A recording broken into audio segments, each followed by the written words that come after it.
Si vous avez l'habitude de consommer des aliments industriels, il est partout. Dans le pain, la pizza, la semoule, les gâteaux, les pâtes, les crêpes, les quiches, les hamburgers, la panure, de nombreuses sauces, certaines soupes, la bière, la plupart des plats préparés, et j'en passe. Difficile de l'éviter. On en trouve même dans certains médicaments ou compléments alimentaires. Pourtant, le gluten n'est pas votre allié santé, bien au contraire. Et cela ne concerne pas que ceux qui souffrent de la maladie cœliaque. Non, nous sommes tous concernés. On va donc voir ensemble pourquoi le blé actuel est devenu néfaste pour la santé, même lorsqu'on n'est pas diagnostiqué intolérant au gluten. Vous comprendrez pourquoi il vous rend littéralement accro, mais aussi les symptômes qu'il peut déclencher, les pathologies auxquelles il est associé, et vous verrez qu'il est lié à beaucoup plus de problèmes qu'on ne le croit. Je vous raconterai ce que son retrait a fait sur moi, qui pensait pourtant bien le supporter à la base. Et je vous parlerai également du cas particulier de ma sœur, qui a déclenché une sensibilité au gluten avec différents symptômes suite à son premier accouchement, comme c'est le cas pour certaines femmes. Je vous expliquerai les raisons à ça. Pour conclure, on verra comment faire pour ne plus en consommer, avec quelques alternatives à cette fin. Je précise cette fois encore que je ne suis pas médecin, je transmets simplement le fruit de mes recherches sur cette chaîne, donc rien de ce que je dis ne devra être pris pour un traitement ou un diagnostic. Je vous invite donc à vous tourner vers votre médecin si nécessaire. C'est parti, zoom sur le gluten.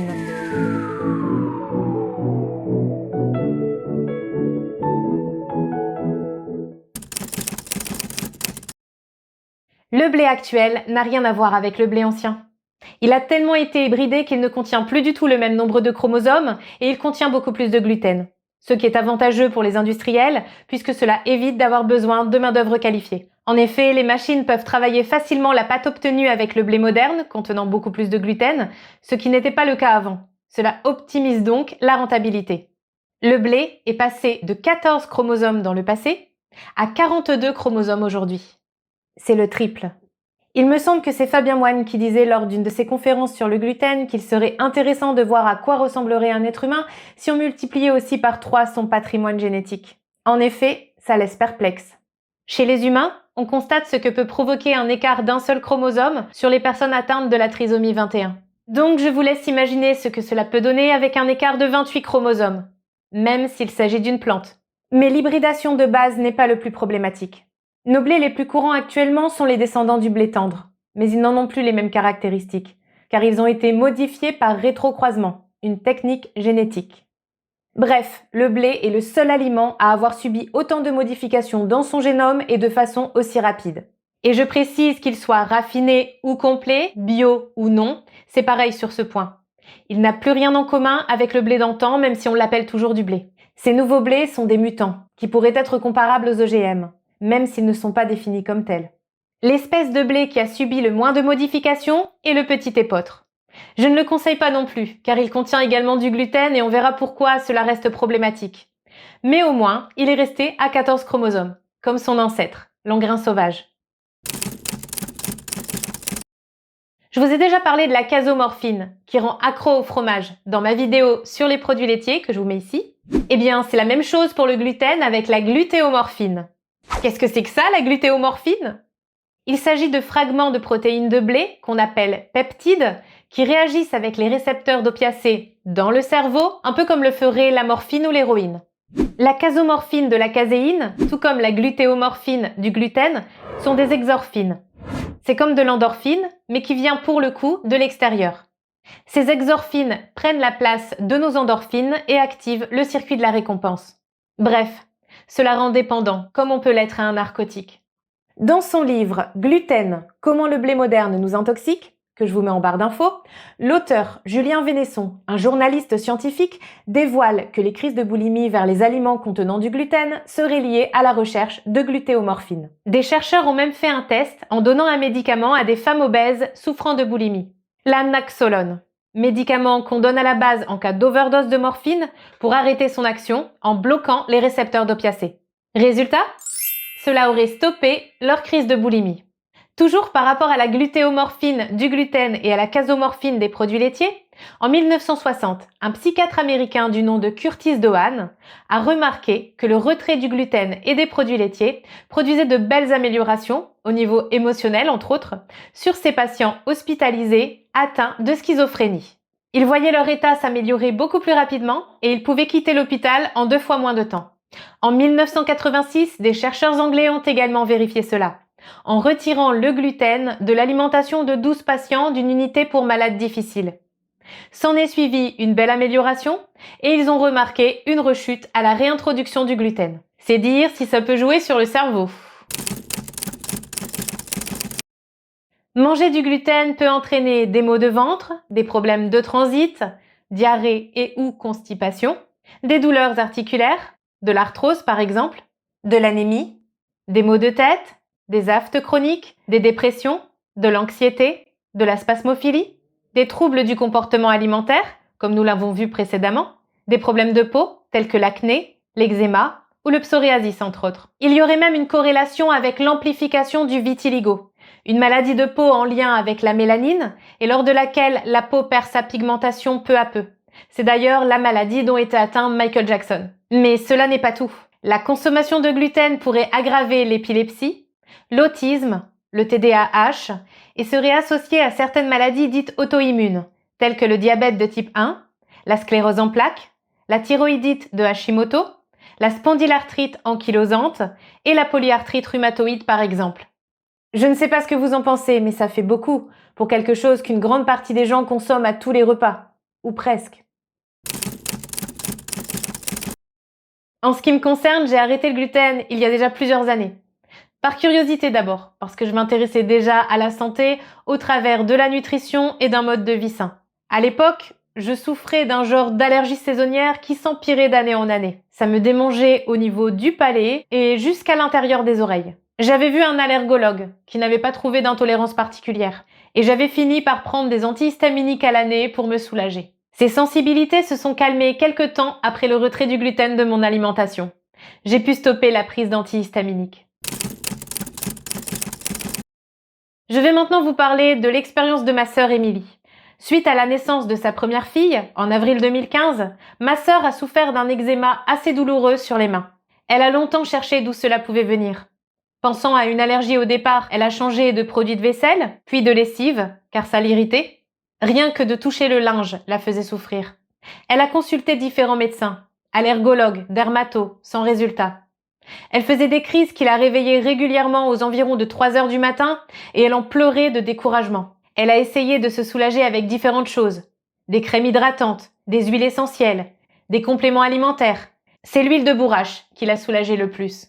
Elle a fini par faire le lien avec le gluten au bout d'1 an et demi, après avoir fait des tests de retrait alimentaire. Elle a d'abord essayé de retirer le chocolat, puis elle a fait de même avec les produits laitiers. Et enfin, elle a testé avec le gluten et les symptômes se sont stoppés en 1 semaine. C'était en effet lui qui lui déclenchait des symptômes 2 à 3 jours après l'ingestion. Encore actuellement, si elle fait des écarts avec le gluten, l'eczéma revient. Et elle a constaté qu'elle avait également des maux de tête ainsi que des aphtes au fond de la gorge qui la gênaient et la démangeaient. Donc, il vaut mieux lui dire adieu pour de bon. Anthony William, un auteur américain dont le pseudonyme est Medical Medium et qui est suivi par de nombreuses personnalités telles que Novak Djokovic, Sylvester Stallone, Naomi Campbell ou encore Robert De Niro entre autres, a une explication des plus pertinentes sur tout cela. Ce qu'il dit ajoute des pièces de puzzle supplémentaires à ce dont parle Julien Vénesson dans son livre des plus sourcés sur le gluten. Donc, selon Anthony William, le gluten nourrirait des agents pathogènes, des virus et des bactéries, et ce sont ces pathogènes qui seraient à l'origine de la plupart de ces symptômes. Au stade où ces virus sont latents, tant qu'on a une bonne immunité et qu'on est stable émotionnellement, on ne ressentirait pas vraiment de symptômes en consommant. Mais quand ils se réveillent, suite à un choc émotionnel, comme un deuil, une rupture, un accident par exemple, les problèmes commencent. Ça donne chaud, non ? Voilà, c'est mieux. Il explique aussi qu'au moment de l'accouchement, la femme sécrète beaucoup d'adrénaline, ce qui peut fragiliser son système nerveux, et que c'est ce qui serait d'ailleurs à l'origine des baby blues. Il précise que pendant les règles, 80% du système immunitaire de la femme serait concentré sur le système reproducteur, et donc moins dans d'autres zones du corps. Il chiffre ce phénomène à environ 40% au moment de l'ovulation, 50% pendant la grossesse et 90% au moment de l'accouchement. Pour un virus latent, cela pourrait donc faire partie des moments propices pour se réveiller. Il s'agirait de virus tels l'Epstein-Barr, virus de la mononucléose, qui serait responsable d'une grande partie de maladies chroniques, telles que la sclérose en plaques, la polyarthrite rhumatoïde, la fibromyalgie et la thyroïdite de Hashimoto, entre autres. Une fois actif, le virus se nourrirait principalement de métaux lourds, auxquels nous sommes tous exposés dans nos vies, mercure, aluminium, cuivre, etc., et de certains aliments fauteurs de troubles, tels que le gluten, mais également les produits laitiers, ou encore les œufs, malgré qu'on a tendance à penser à tort que ces derniers font partie des aliments sains. Mais ça, j'en parlerai dans une autre vidéo. Revenons au gluten et à l'eczéma. Donc, après s'être nourri de ce qu'il apprécie, par exemple le gluten, ce virus produirait des déjections neurotoxiques qui, au contact de la peau de personnes ayant des fragilités à ce niveau, provoqueraient des symptômes comme le psoriasis ou l'eczéma. Alors, quoi faire quand on a déjà ce type de symptômes pour ne pas qu'ils ne s'aggravent ou pour éviter de développer une des maladies liées dites auto-immunes? Même si je précise qu'Anthony William n'est pas d'accord avec ce principe du corps qui s'attaque lui-même. La première chose à faire serait de la détox contre les métaux lourds, d'éviter de consommer les aliments fauteurs de troubles et de consommer au contraire des aliments curatifs qui reboostent l'immunité afin de rendre ces virus à nouveau inoffensifs. Attention aussi à la liste d'ingrédients de vos lessives, produits ménagers, cosmétiques, ainsi que de tout ce qui est parfum, car cela contient souvent des choses néfastes qui amplifient le reste. Pour vos choix de produits, plus la liste est longue et contient des noms que vous ne connaissez pas, plus il faut fuir. Certaines applications telles que Yuka ou Wincy Beauty peuvent aiguiller, en partie.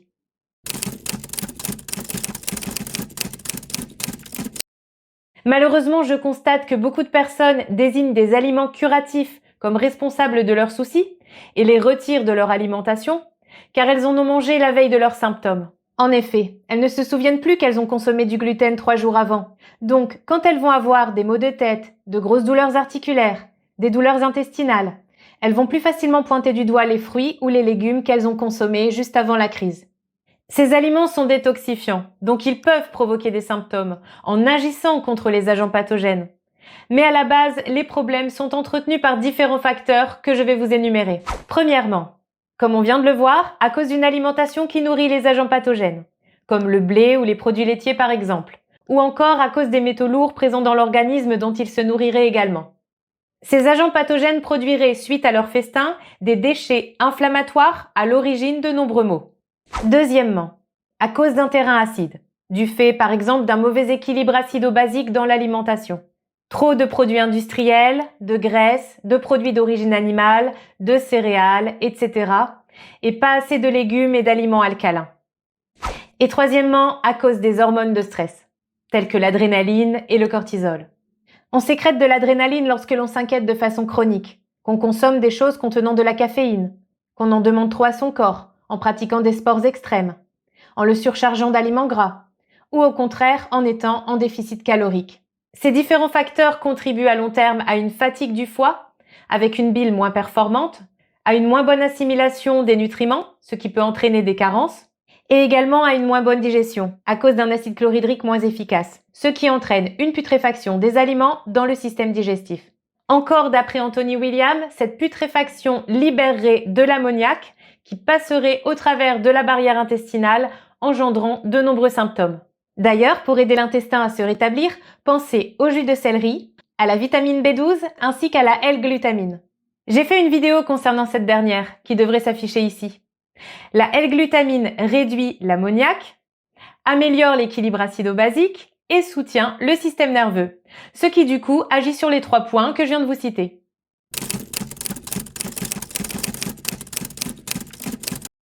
Je sais que les régimes faibles en glucides, paléo, low carb ou cétogène sont à la mode. D'ailleurs, c'est ce type d'alimentation que recommande Julien Vénesson dans son livre sur le gluten. Mais sur ce point, je ne suis pas d'accord avec lui. Ces types de régimes tirent sur le système nerveux et font carburer le corps à l'adrénaline, ce qui est préjudiciable, comme on l'a vu juste avant. D'ailleurs, parmi les gens qui pratiquent depuis longtemps les régimes faibles en glucides et riches en graisses et en protéines, nombreux sont ceux qui ont soit beaucoup de cheveux blancs, soit perdent leurs cheveux et sont donc dégarnis ou chauves, tout simplement car les glandes surrénales sont trop sollicitées. Ce sont elles qui gardent en vie les follicules et stimulent la repousse des cheveux. De mon côté, j'ai une alimentation HCLF, riche en glucides sains et faible en graisse, comme le conseillent Anthony William et différents docteurs américains. Je vous en ai déjà parlé dans plusieurs autres vidéos, notamment celle sur l'alimentation de Novak Djokovic.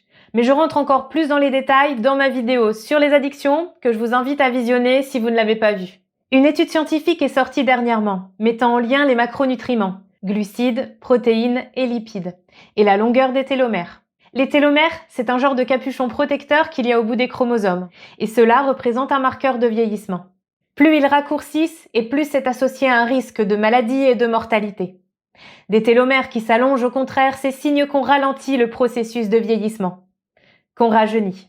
Il en ressort de cette étude qu'une alimentation riche en glucides, 75% environ, et faible en protéines, 5 à 10%, et en gras, 15 à 20%, donne les meilleurs résultats parmi ce qui a été analysé et permet d'allonger les télomères.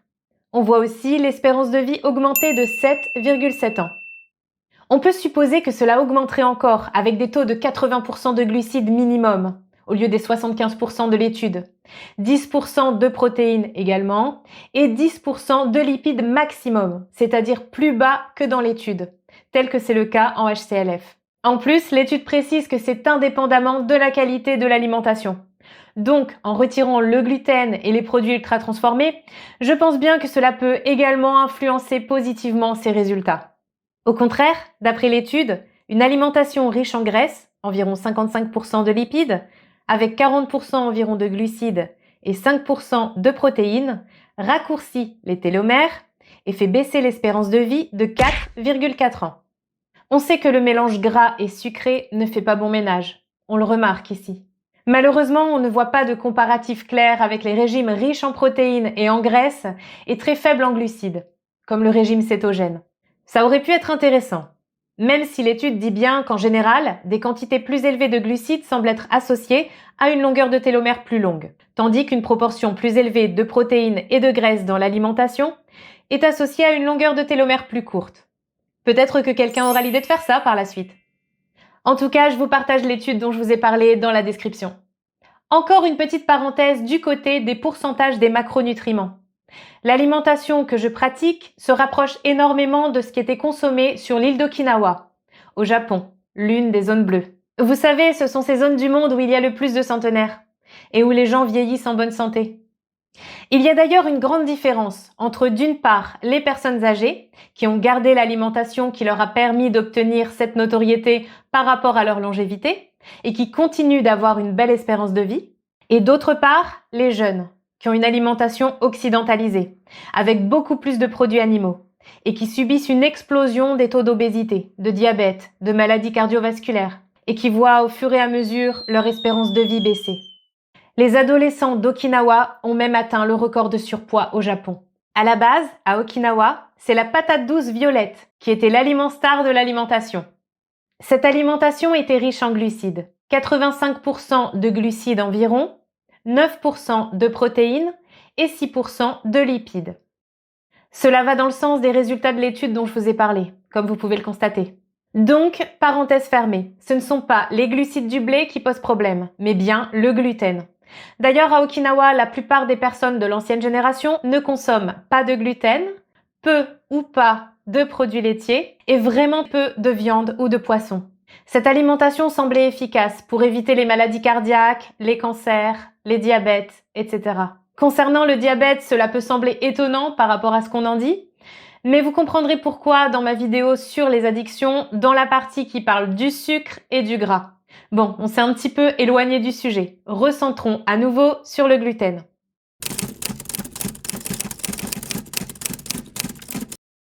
Tout comme c'est le cas pour le glutamate monosodique, le gluten peut malheureusement se cacher dans vos produits sous différentes appellations.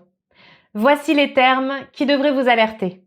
Agent anti-agglomérant sans autre précision, amidon ou amidon de céréales, extrait de malt, fécule sans autre précision, épaississant sans autre précision, protéines végétales sans précision, polypeptides ou encore bière.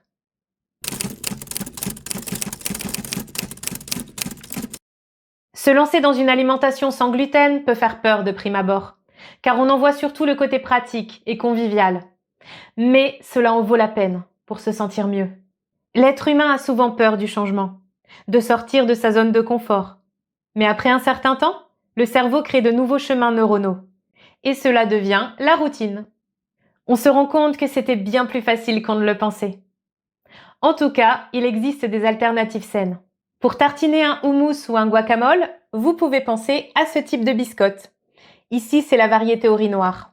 Si vous tenez vraiment au pain, préférez-le à la farine de riz complet, de châtaigne, de pois chiches. Et au lieu des pâtes de blé, vous pouvez prendre des pâtes de riz complet. Il en existe tout un tas de variétés. Macaroni, tagliatelle, etc. Bon, j'avoue, c'est un peu plus cher. Vous pouvez faire une pâte à pizza saine avec de la pomme de terre vapeur ou de la patate douce et de la farine de manioc. Ou encore de bonnes crêpes avec des flocons d'avoine. D'ailleurs, j'en donne une recette sur mon compte Instagram. Au lieu de la semoule de blé pour faire un taboulé, choisissez du millet ou du quinoa. Pour épaissir une sauce, il suffit d'ajouter du arrowroot ou encore de la fécule de tapioca ou farine de manioc, c'est pareil. Toutes les recettes que je partage sur Instagram ou Facebook sont sans gluten et sans lactose. Elles sont également végétaliennes. N'hésitez pas à les essayer. Et pour ceux qui souhaitent se faire accompagner, je propose également des consultations. Vous trouverez mon site web en barre d'infos.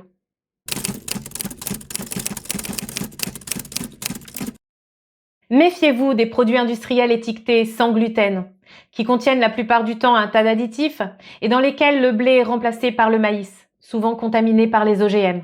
Je ne peux que vous inciter à vous tourner le plus possible vers des aliments bruts. Par rapport à tout ça, je ne vous demande pas de me croire. Faites vos propres recherches et vos propres tests. Le meilleur moyen de se rendre compte, c'est d'expérimenter soi-même, en le retirant pendant plusieurs semaines et en observant comment vous vous sentez. C'est mieux si vous pouvez retirer en même temps les produits laitiers, qui sont également responsables de nombreux problèmes. Il est courant qu'en retirant le duo gluten et lactose, on constate un véritable mieux-être.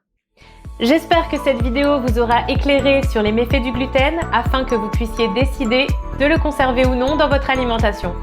Maintenant, c'est à vous de jouer. Si vous ne voulez pas manquer les prochaines vidéos, n'oubliez pas de vous abonner et d'activer la petite cloche. Je vous souhaite le meilleur. Prenez soin de vous. Ciao!